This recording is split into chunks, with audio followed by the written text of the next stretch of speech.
Hi! Hello! నమస్తే. నేనెక్కడున్నానంటే వేములవాడకైతే వచ్చేసాను. రాజన్న దర్శనానికి. ఎందుకంటే మా బాబయితే ఏదో కోరిక కోరుకుండట. అది నెరవేరిందట. అందుకోసమని వాడు గుడికి తప్పకుండా వెళ్ళాలి. ఇప్పుడు హాలిడేస్ వానికి. అందుకోసమని వెళ్ళాలంటే సరే అని వచ్చేసాను. వాడిని తీసుకొనైతే దర్శనం అయితే బాగా అయింది. ఎందుకంటే ఆషాఢ మాసం అయ్యా మళ్ళా పబ్లిక్ అయితే చాలా తక్కువున్నారు.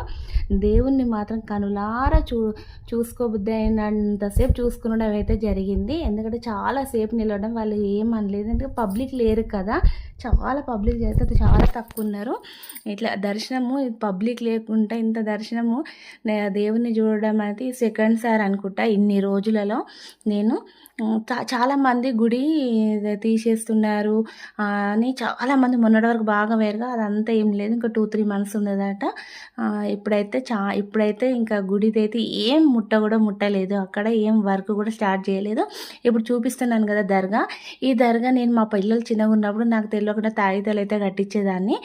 నాకు ఆ గుడి చరిత్ర తర్వాత దర్గా చరిత్ర తెలిసినాక నేను మొక్కను. అండ్ నేను అసలు ఆ గుడి అక్కడికి వెళ్ళను. తర్వాత బయటకైతే వచ్చేసాము దర్శనం చేసుకొని.